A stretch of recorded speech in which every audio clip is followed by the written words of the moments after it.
Hi, I'm Reverend Anna. I'm the senior minister of Unity of Austin, and I'd like to share some thoughts with you about this idea. But I've never been there before. Here's a quote from the theologian Eugene H. Peterson. The life of faith isn't meant for tourists, it's meant for pilgrims. And here's something that Jesus shared with his disciples. It's from the Gospel of John, chapter 12, verses 24 through 25. Jesus said, "Very truly, I tell you, unless a grain of wheat falls into the earth and dies, it remains just a single grain. But if it dies, it bears much fruit.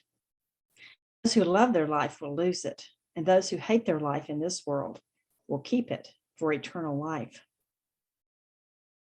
I've been guided by God my whole life, but I didn't know it. Looking back, I see that God was continually watching over me from inside and outside. Even in those times that I felt that things were so dark and scary, where I felt the most alone, today I can recognize Spirit's MO.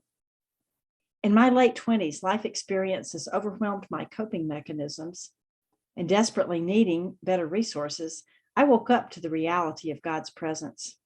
I fell amongst a fellowship of loving people who had committed themselves to living life on life's terms. That included developing the awareness of a loving spiritual power in which we live, move, and have our being. Regarding wandering into that fellowship that rescued me from myself, I used to say, "Whew, boy, that was a close call. I was sure lucky." Now I know it wasn't luck at all. I was unerringly led there by Spirit. Short of digging in my heels in a long-term fit of tenacious foolhardiness, there is no way I wouldn't have found them. I'm grateful. A great shift occurs when we realize that we're not human beings trying, or not, to get spiritual, but spiritual beings having a human experience. Jesus termed that movement in consciousness metanoia. It's a Greek word that means transformation of heart and mind, a fundamental change in the trend and action of the whole inner nature in understanding and imagination.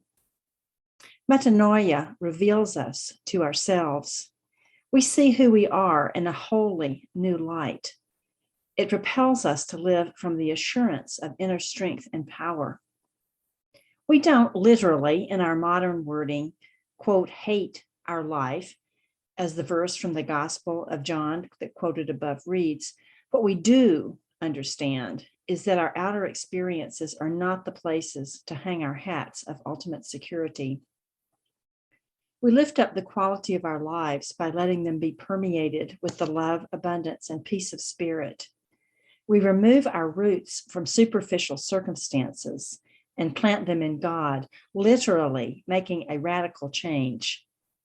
Think the root vegetable radish. We become committed to radical transformation, compassion, and inclusion. But I've never been there before, we may cry. That's a fact. We may never have lived so deeply from our spiritual nature as we are now, and as we will in the future. Growth isn't comfortable.